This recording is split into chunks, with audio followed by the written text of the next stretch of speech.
This terrifying incident just occurred in Jerusalem, and it's scaring all Christians. Jerusalem, a city steeped in history, faith, and mystery, from the biblical times of King David to the crucifixion of Jesus Christ, and from the First Crusade to the Six-Day War, Jerusalem's past is marked by a flashpoint for countless historical events. But what happens when this sacred city becomes the epicenter of a terrifying incident that sends shockwaves through the Christian community? Join us on this thrilling adventure as we unveil terrifying incidents in Jerusalem that scare all Christians.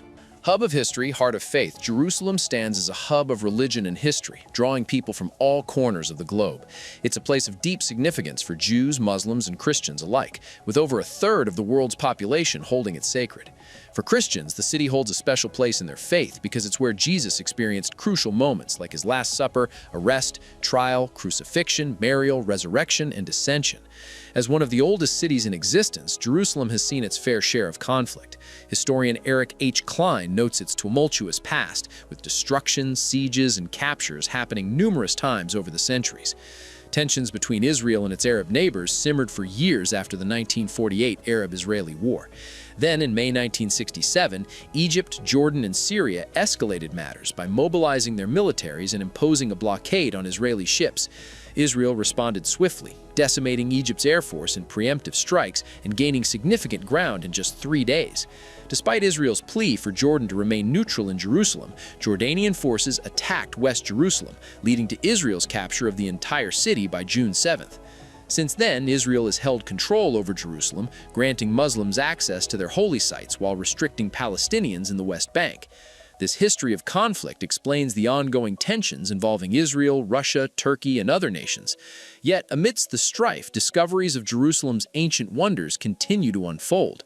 Recently, even atheists have stumbled upon profound mysteries in this ancient city, such as the revelation of the life-changing Pool of Siloam and other sites mentioned in the Holy Writings. During the Second Temple period, the Pool of Siloam was a big deal in the Jerusalem suburb of Ir David, also known as the Lower City. It was situated at the lowest point in historical Jerusalem, about 625 meters above sea level. To reach the Temple Mount from there, one had to climb about 115 meters uphill, covering roughly 634 meters. The Jerusalem Talmud mentions that pilgrims would start their annual journey to Jerusalem at the Pool of Siloam. They would then trek up to the Temple Mount to offer gifts in the temple court. This wasn't just an ordinary pool. Pilgrims used it for a ritual cleansing before heading to the temple. Think of it as a spiritual pit stop before reaching the sacred site. King Hezekiah played a crucial role in the creation of the Pool of Siloam. During his reign, to safeguard the spring's water from enemies, the pool was ingeniously supplied by a new Siloam tunnel, replacing an old Canaanite tunnel that was susceptible to attacks. Hezekiah took decisive action when the Assyrian king Sennacherib posed a threat. The old Gihon spring outlet was sealed off, and the Siloam tunnel took its place. This story can be found in 2 Chronicles 24. The pool underwent significant changes sometime around the reign of Alexander Janus, from 103 to 76 BC. Even in Jesus' time, it was a bustling location. In the Gospel of John, there's an account of Jesus sending a blind man there for a miracle. The pool wasn't just a simple watering hole. It likely served as a central gathering place for religious pilgrims. While some believe it might have been used for ritual baths, its size dwarfs that of a typical mikveh. Skipping ahead to 70 CE, after the First Jewish-Roman War, the pool faced destruction at the hands of the Romans. Over time, sediment carried by rain from the surrounding hills covered the pool entirely. However, during the late Roman and Byzantine periods, intriguing developments took place. Roman records mention a shrine of the Four Nymphs, a fancy name for a nymphaeum, which was built by Hadrian in 135 AD, during the creation of Aelia Capitolina. This shrine, often referred to as Tetranymphion, is also mentioned in Byzantine writings like the Chronicon Paschali from the 7th century. Similar nymphaea constructed by Hadrian, such as the one at Sagalassus, share striking resemblances. While it's doubtful that this shrine was erected on the exact site of the Second Temple Pool of Siloam, it might have served as a model for the later Byzantine reconstruction. Moving forward to the 5th century, another pool was built at the end of the Siloam Tunnel, under the orders of Empress Aelia Eudocia of the Byzantine Empire. This pool stands today, enclosed by a tall stone wall with an arched entrance to Hezekiah's tunnel. It sits about 70 yards away from the Second Temple Pool, also known as the Lower Pool, and it's notably smaller in size. Before the discovery of the Second Temple Pool, this pool was mistakenly believed to be the one mentioned in the New Testament and other Second Temple texts. A journey through time and discovery. During the 1880s, when archaeologists were digging around the site of the Pool of Siloam, they discovered something fascinating, a set of 34 steps carved into the rock to the west of the pool. These steps led up from a courtyard in front of the pool. What's intriguing is that these steps were all different sizes. They started off wide at the top, about 27 feet across, and narrowed down to about 22 feet wide at the bottom. Further discoveries were made during excavations led by F.J. Bliss and A.C. Dickey between 1894 and 1897. They found the remains of an ancient wall nearby dating back to the Bronze Age. This wall was close to what was known as the lower pool, or Birkat al-Hamra. At this lower pool, something called a weir was used to raise the water level upstream or control how much water flowed. Another researcher, Conrad Schick, studied a partially carved aqueduct connected to the Siloam water system. His work suggested that the lower pool, Birkat al-Hamra, might have received water directly from the Fountain of the Virgin, also known as the Gihon Spring. At some point in history, this connection might have happened before the Siloam tunnel was completed. In the fall of 2004, workers from the Ir David Foundation stumbled upon the rediscovery of the pool while digging for a sewer. The guidance of archaeologists Eli Shukran and Ori Orbach of the Israel Nature and Parks Authority prompted this. Working alongside them were archaeologists Eli Shukran and Ronnie Reich of the Israel Antiquities Authority. They unearthed ancient stone steps indicating that they belonged to the pool from the Second Temple period. The excavation began, confirming their initial hypothesis. The official announcement of this significant find was made on August 9, 2005, garnering widespread attention from the global media. Further excavations unveiled that the pool stretched about 225 feet wide and had steps on at least 3 sides. However, a portion of the pool remained unexplored for nearly 20 years due to the land being owned by a nearby Greek Orthodox church and used as an orchard referred to as the King's Garden. In 2023, excavations led by Nahshon Santone from the Israel Antiquities Authority finally revealed this untouched area. The pool doesn't have a strict rectangular shape. It's more like a gentle trapezoid. It features 3 groups of 5 steps, with 2 leading to a platform before reaching the bottom. Some experts believe these steps were designed to adapt to different water levels. While the pool is lined with stone, evidence suggests an earlier version was only coated with plaster to hold water. Coins dating back to the reign of Alexander Janus were discovered in the plaster, providing solid evidence for the pool's construction or reconstruction. In Christian belief, the Pool of Siloam holds deep significance.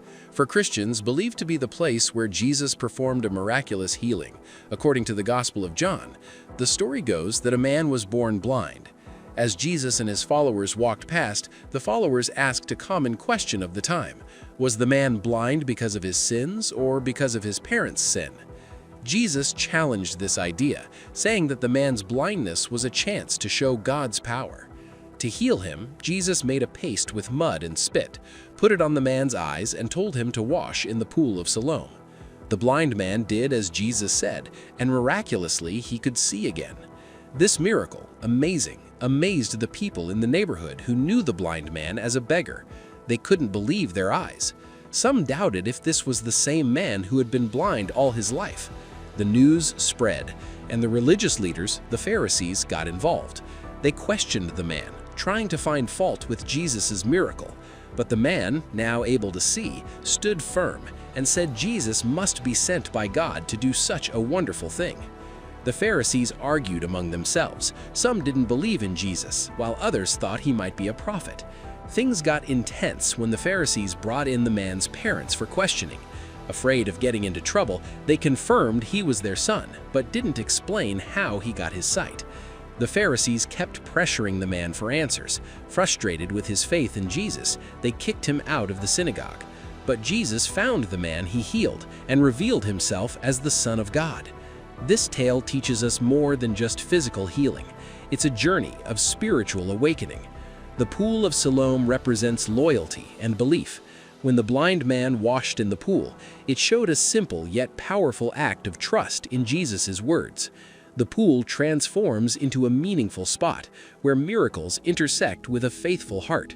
Reflecting on the Pool of Siloam's story, we're reminded that miracles can happen unexpectedly.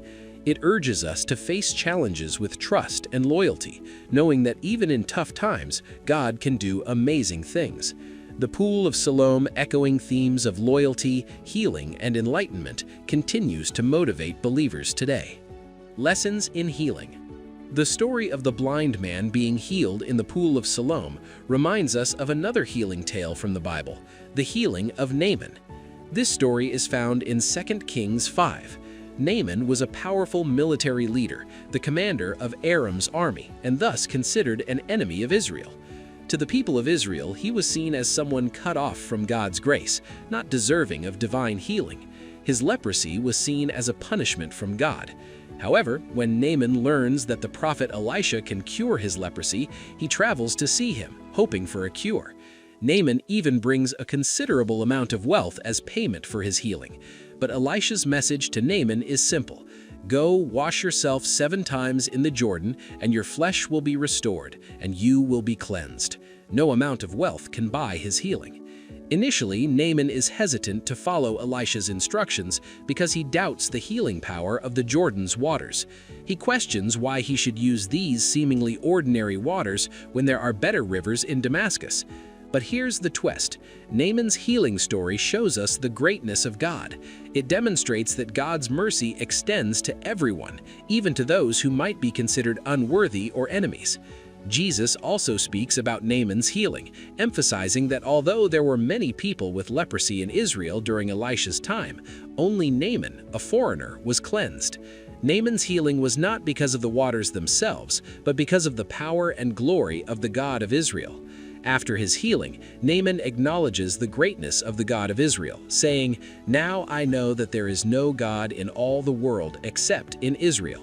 This story highlights how God's mercy transcends boundaries and expectations, reaching out to all who seek Him, regardless of their background or status.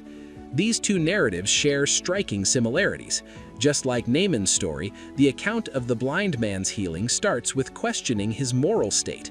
Jesus' disciples inquired whether the man's blindness was caused by his own sin or by his parents' wrongdoing. This reflects the ancient belief that physical ailments, especially those present from birth, were consequences of one's sinful behavior.